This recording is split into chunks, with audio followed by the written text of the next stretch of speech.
Hello. Hello, Catherine. Scotta! How are you? You've been in my mind so much lately. I've been meaning to email. Can you tell her this is a three-way conversation? Hi, my name's John. Catherine. Hi, hello. Yeah, I've got John on the phone. John has been through the most horrendous court proceedings with Demack. And with Demack? Demack, you know the judge I had? You know how horrendous she is? Oh, yeah. Yep. And John has some questions to ask you about your experience of her, because you, I think, are the one that's had the most experience in the courtroom with her. He's also had his daughter completely removed. He doesn't even have any contact at all. And the way that he treated him was, do you know that she called him a cunt in court? In court? In court. But she's removed it from recordings. My God. She's removed from the transcript. So, you know how we thought that our case was criminal. Do you remember how we felt it was so criminal? Well, he's been through the same thing. Yeah, wow. Can you just tell me, without, Scotta saying or prompting you, or what did you think of Demack? Well, what immediately comes to mind when you asked me that, I said, "Oh gosh, I'll have to kind of, track my memory back." But what just came to me then, just when I just went back, was just how in the judgment and the summing up, she completely ignored, and I mean, I guess Scott has, told you some of the details of her case, but she completely ignored the evidence of Hedda's father and the inaccuracies. I mean, whereas one, he had his girlfriend there, and she was saying, "I'm going to be his mother to Hedda." She was asked, "How long have you been in relationship with the father?" She said one thing, the father said another. So they were so contradictory. It was so, obvious. It all came out in court, but not one mention of that came through in her summing up. She just spoke about, what a great woman this woman would be as a substitute mother for Hedda. Just completely. And we were just shocked, because we thought, how can she, in her summing up, completely ignore these different answers to the same question? So, I mean, someone was lying there. There were blatant lies, but she just seemed to absolutely skim over them.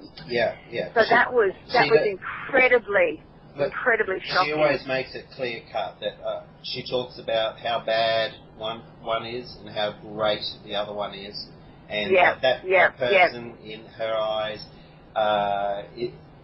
they sparkle, they gleam, and it's a case of everything that they've done. There's no warnings. There's no nothing. It's a case of no. You're the perfect angel. Okay. It's very black and white, because I mean, even the whole thing in Scotta's case, where Chester only had a short contract of work in Western Australia. She was saying how secure and kind of settled their life would be, Hedda's life would be with him, and yet he had no permanent work. He had no job. He'd only known a job in Byron Bay. He didn't have a job, did he? No. He was heading. I mean, I forget now. When it was passed that he could take her to Western Australia, if that was the next judge or who, but she wasn't, I mean, to, what we felt and saw, she just wasn't assessing on the basis of the evidence alone what was, and I guess this is what you're getting at too.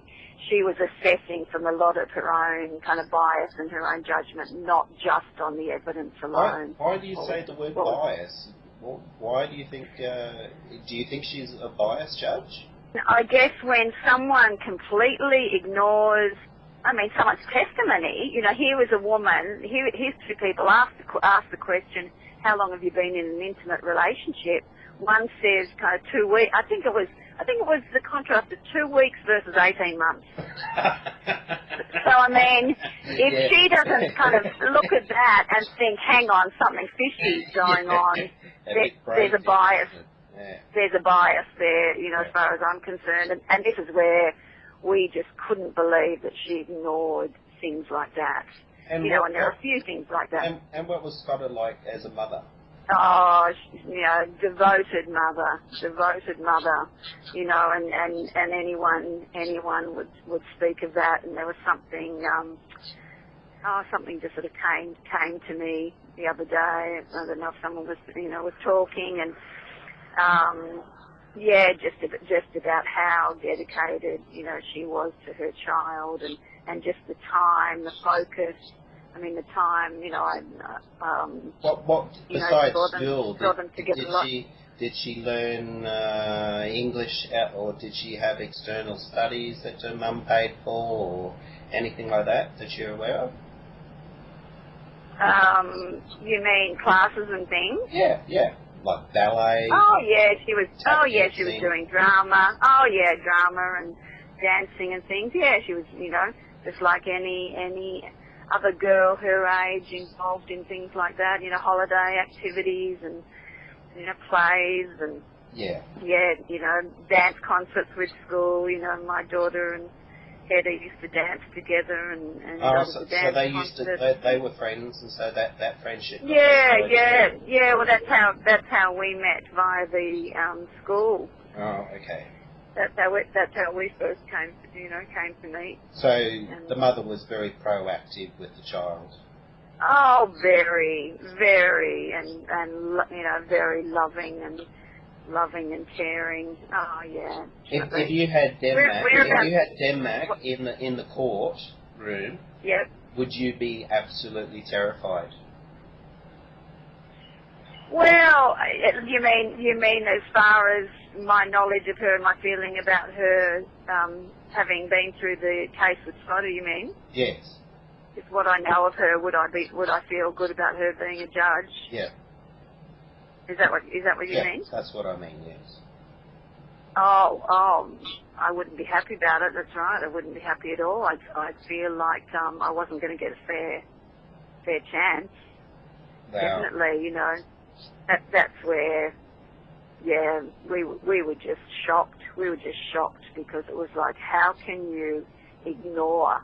It wasn't even addressed, from my memory, in the summing up, these things weren't even addressed. It was so kind of, just so pro Chester. And, well, probably not so pro-Chester, but anti-Scotta. Yeah. So the kind of, no, but she was. Did you write an affidavit? Did you write an affidavit to the court? No, I didn't, because I hadn't, I hadn't been witness to some of the, incidents and things that were brought up in court, so no, I didn't. Well, she had a number of affidavits, but those people weren't allowed to testify. Yeah, that's right. You would think, by the way of 2 or 3 witnesses, every word should be established, but in Scotta's case, that's not possible. That's common law. That's out of the Bible. But the thing is if she's not allowed witnesses, do you think that's a bit biased of the judge not to want to hear from her side and from her family, well, not her family because family's biased, but from friends, or people that are associated with her and other parents. Other parents. Definitely, and I think that's where Scotta also, and this is where you really question, that's right, the system and the integrity. Yeah. But her barrister was just hopeless. And really, why did he, accept that? Why did he roll, Explain. roll over? What do you know of? How did it go where Scotta wanted to say goodbye to her child? Can you explain? Can you remember that? Well, I can't. I'm not sure. Scotta asked to say goodbye to. Oh, that's right. I remember the details. Okay. Of course. Oh, yeah, that's right. It was. I mean, that whole thing. I can't put myself back in the courtroom, but I remember the details about basically. Yeah. She was just, that's right. They were going to just whisk her away without giving Scotta any time with her. Oh, it was just disgusting.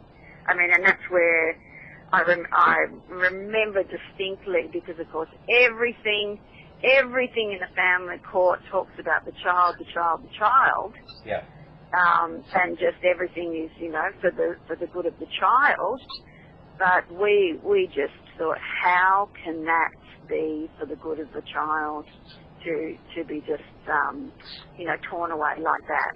Torn away from her school, torn away from her friends, torn away from her mother, right. torn away from her extra-curricular activities that the mother used to pay for. Basically, everything. Is there anything? Is there any good that has come from this case? Do you think? I wouldn't say so, John. Do you think it's affected the life of the child? Of course, I have my own feelings about her, Hedda's father, and just my experiences of him. Tell us about them. Even aside from, just a very odd character. Someone that I wouldn't. And of course, I'm going on my feelings. I'm a really sensitive kind of person, and quite. I pick up things. I'm sensitive, so it's the way I feel around someone. Whether I'm comfortable, whether it feels safe, and he's someone I've never, Scotta's experience and history with him aside. Just a very complex personality, I think, but also very, very wounded and yes, It's funny that you mentioned the word bias, because if she's opinionated and that she's just ignoring the facts and just totally blasé over how amazing one party was, So I was incredibly traumatized. We all were, and so you weren't even a party to the proceedings, but you were traumatized. Are you trying to say you were traumatized? I was there. I saw, Scotta being cross-examined. I saw, the father and the father's, Can I just ask what's Scotta saying? Yeah. Hi, darling. Yeah. Hi, Catherine, do you remember when Ben asked you to leave the courtroom in the middle of my cross-examination? Oh, yes, yeah. Tell us about that.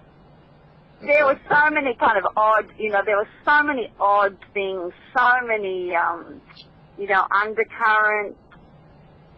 Have you had a nightmare over the case? Has it affected you? I was incredibly traumatized because of it was just disgusting, the way, it was just awful. It was so awful, just the blatant lies that were just overlooked by the judge.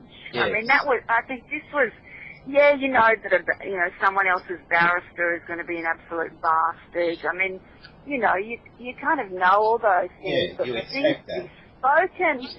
spoken in court, and then just to be, that's right, like I said, where they just contradicted each other's evidence. But you do expect a judge, if facts aren't lining up, to say, hang on, one of you is lying. Did that ever happen? Well, that's right, exactly. Yeah. Even if you were going to rule in their favour, you kind of, I mean, did she not hear it? Did she just completely ignore it? Hear it and ignore it? No, she just ignores. If she loves one party... I mean, that was the thing. And I'm sure, that wasn't the only thing she ignored. So very selective, it's like selective listening. If you lost your child, how do you think you would be coping at the moment? If you're in Scotta's position? Oh, look, it's just hideous. It's just hideous and horrendous, How would you cope? Do you think you would be able to cope? From where to go. Well, how do you? That's right, how do you? She's done amazingly well, really, She has. to be carrying on as best because it's just continuous. Do you think that Demack could cause death by the way that she acts in the court and removing children the way that she does and not giving people a fair go? Definitely push people, when you go to court to find a fair solution, a fair outcome, where you hope to have everything considered. You would expect a judge to say, well, that's if right. someone was lying to me, I would be going, hang on, now one of you is lying. One of you just said this. I think it was just incredibly, it's so possible to just feel so at loss, definitely, when you just, and that's where, it was like a double whammy because for Scotta, not only, was a barrister almost kind of, working for the other side, the judge as well. Just she wasn't heard at all. Oh, it's just criminal. It's just so criminal. But Catherine, do you recall the time that we saw Demack in Brisbane together? Do you remember that tape?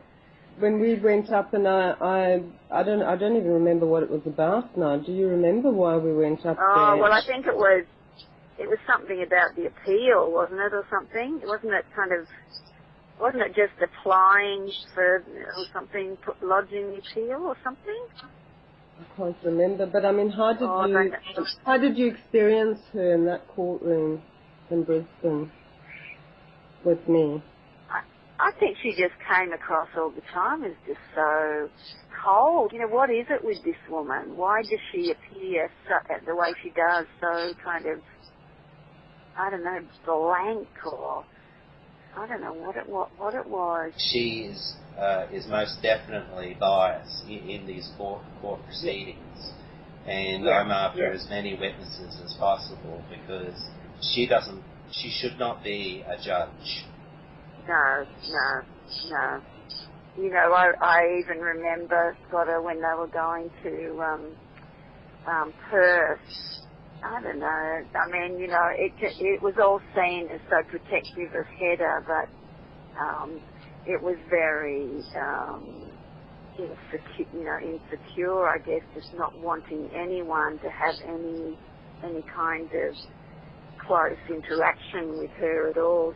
he really alienated her from me and Fernie, of course. I mean, I had to really, I remember I sort of slipped, gave the stuffed toy to her because he didn't want her to see any of her older things that I'd kept. He just wanted them to kind of, be hidden from her and take them to the op shop or something like that. He was really kind of controlling trying to control every sort of aspect and, not kind of have the links with past and with history.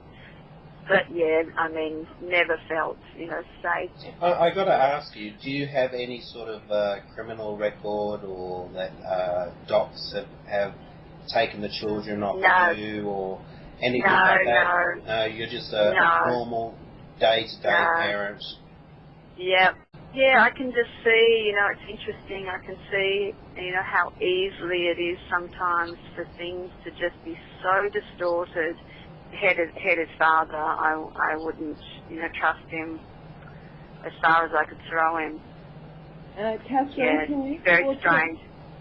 Catherine, can you also explain to John that when Hedda was removed from me, I was not allowed any contact with the school, and also she was not allowed to talk about me to you or any of the children? Oh, yes, that was awful. And I was even reprimanded, I think, because I mentioned you to Hedda one time and got back. I just said, I can't remember what it was. What did I say? It was so awful. Basically, I think you reminded, you just said to Hedda, your mother loves you very much. It was something to that.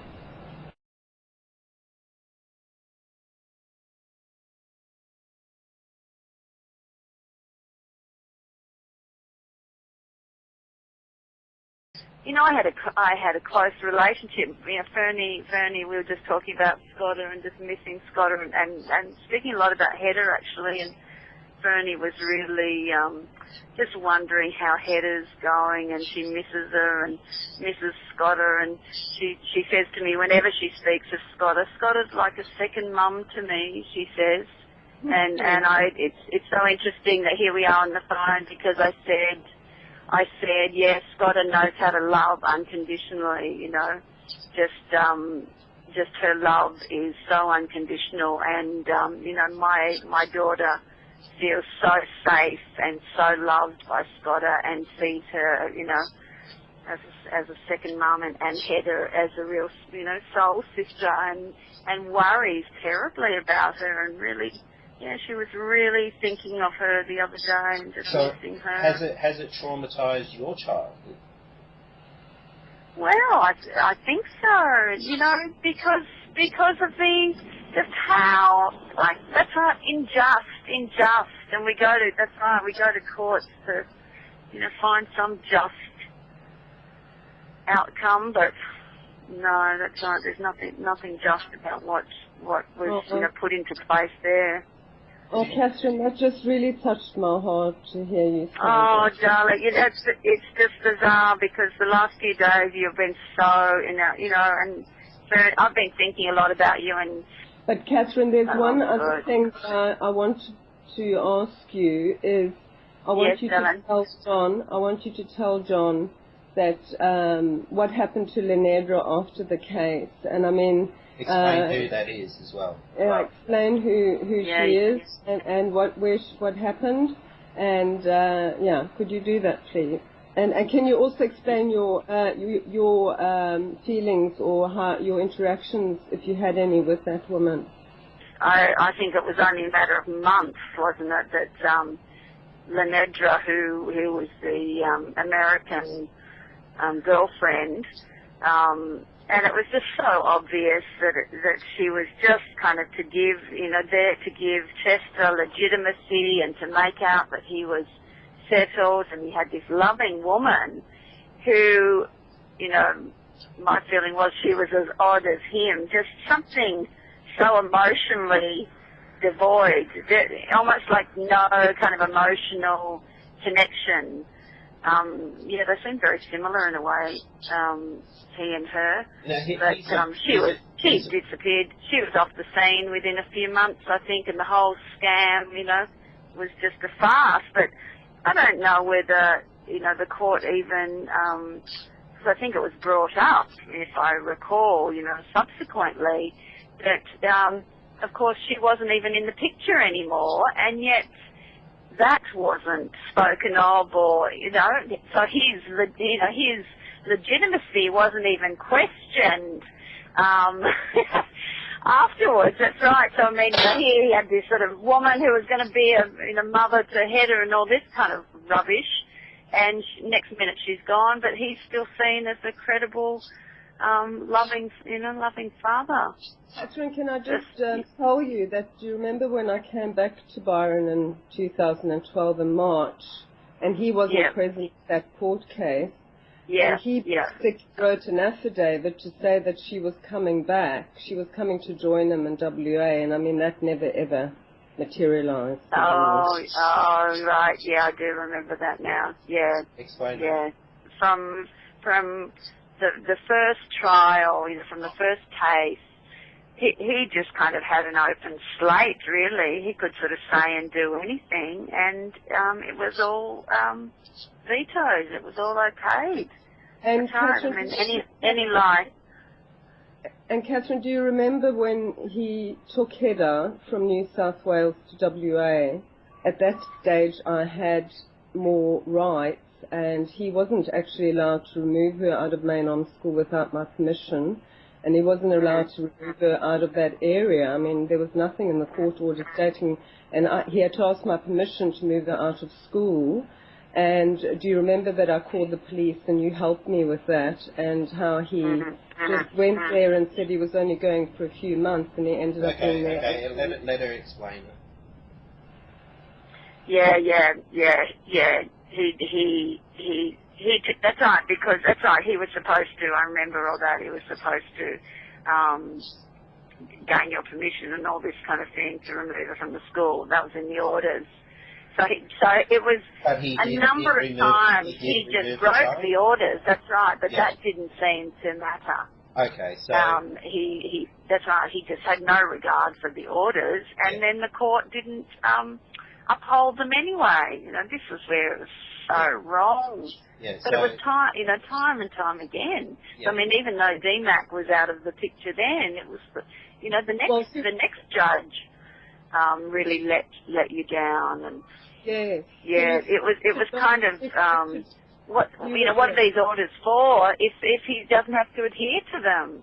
I mean, it's not just you that had to adhere to the orders; it was supposed to be him as well, but he just seemed to do as he pleased. Without any repercussion. Can you explain to John, because you were there in the court case with, I think it was Judge Jared, that was in March 2012, where, you know, I actually had access over weekends, and because he had removed Hedda to WA, and didn't give me any whereabouts of Hedda's school, I couldn't actually see Hedda on the weekends, because that was my first weekend contact. And I asked Judge Jared if I could be, because it states in the back of the orders that I could actually have make-up time with my daughter, and I worked out it came up to 2 weeks, and I asked the judge if he could give me that make-up time, and he just said no parent is given any time and you'll see your daughter, and he put nothing into place, and you were there. Yeah, I remember that. He was that's right, he just said no contact, and I think he was kind of saying, you've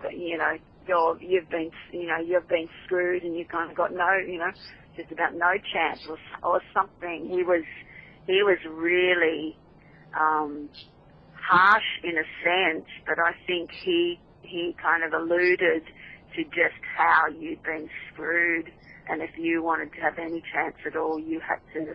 Yeah, he said I needed a lawyer. Yeah. But I think he was also saying,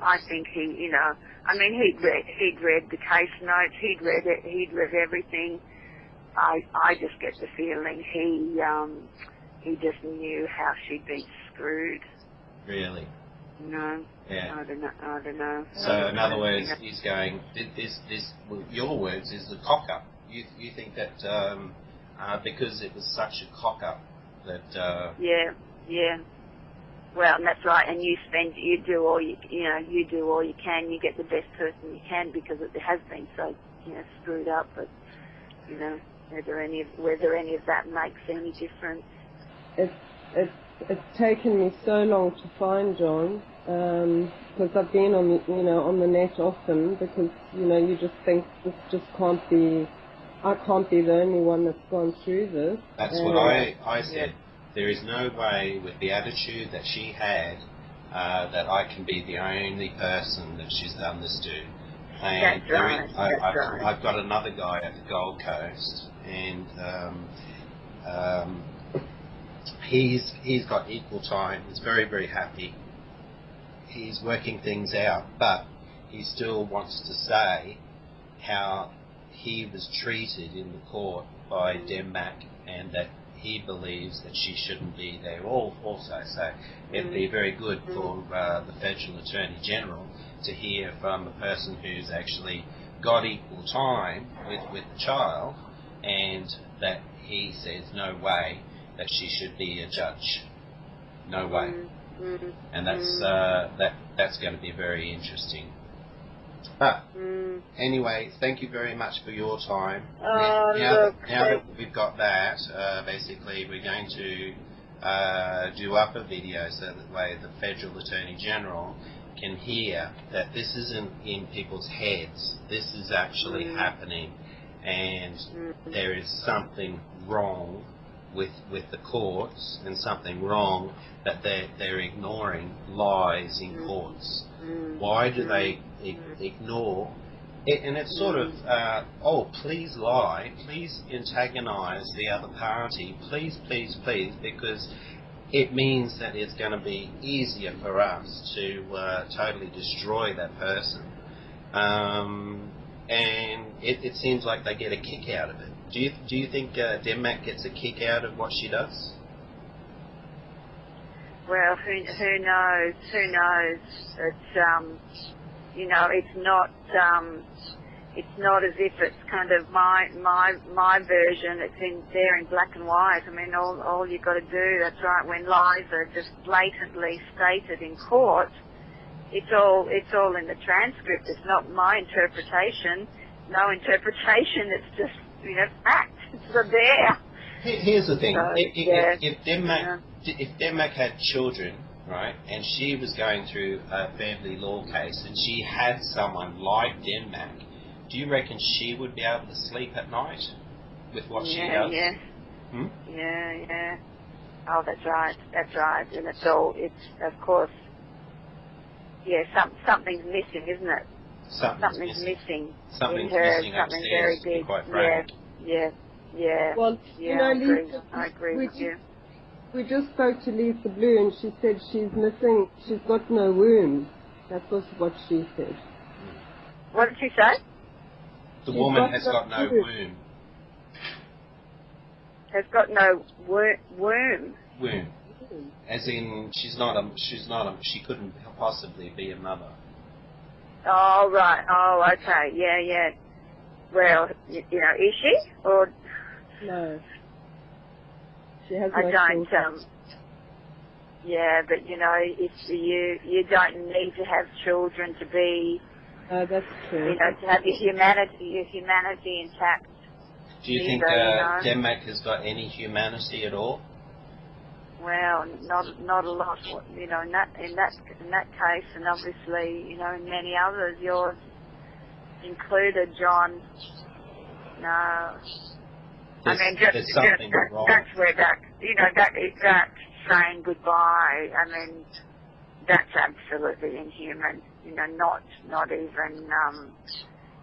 To say that that's in the good of the child, for the good of the child, and everything's in the interest of the child, yeah.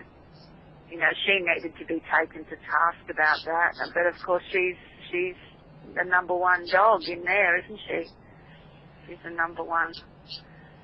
Do you know? So no one's there checking on her. Her daddy is a commissioner for integrity.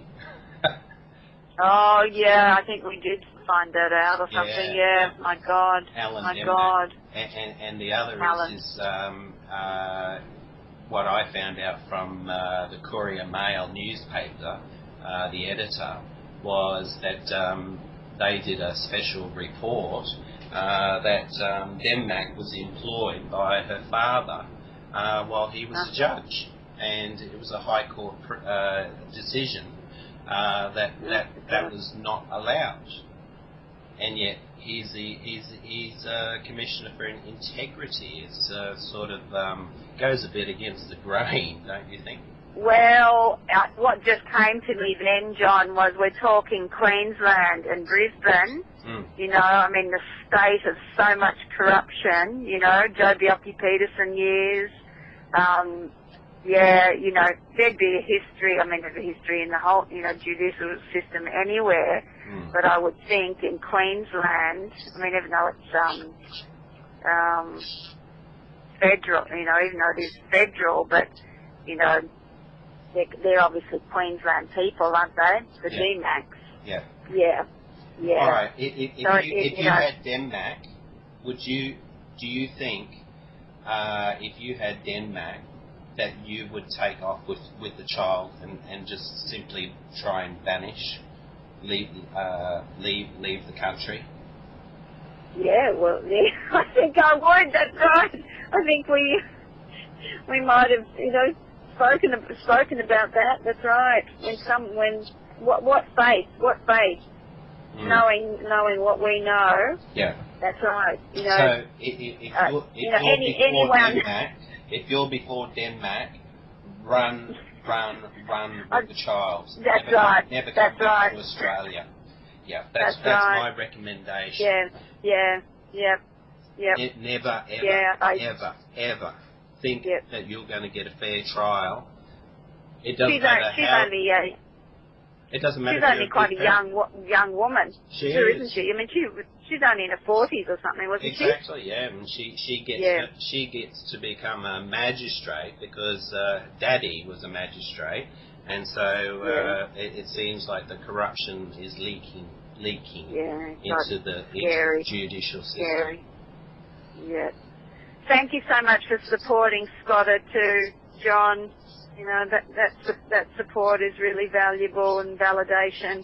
Well, really I just want to get to the truth, that's all. Yeah.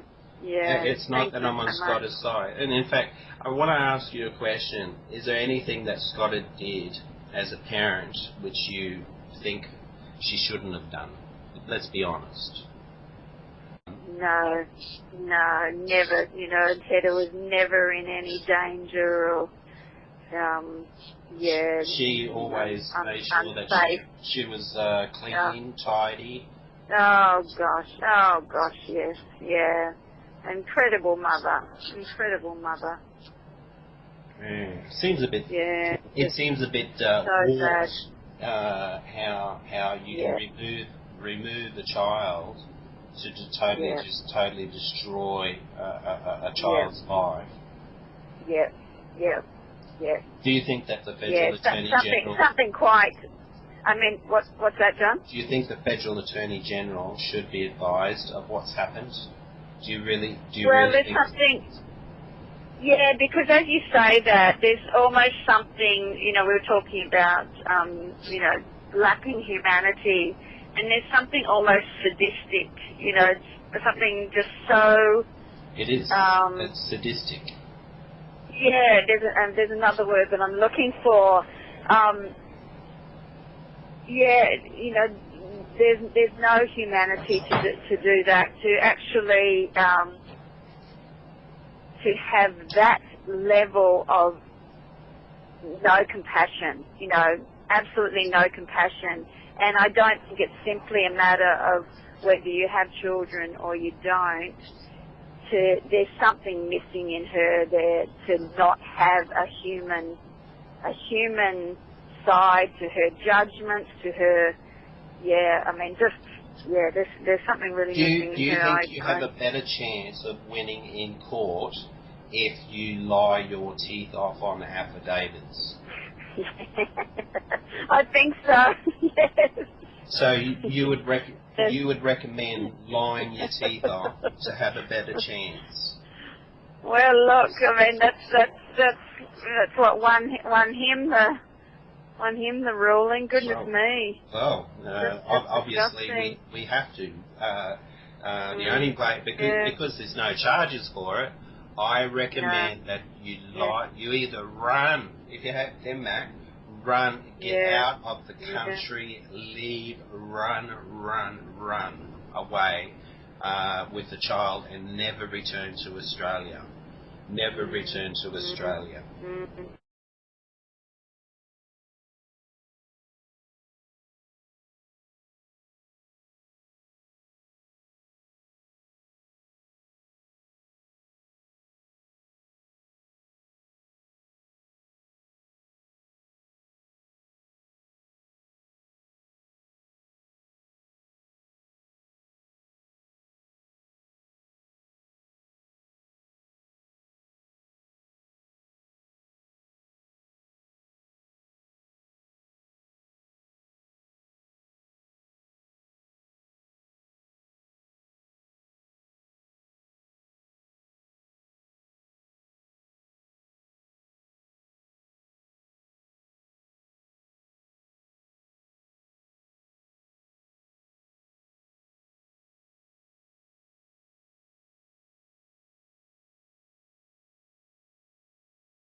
Love you.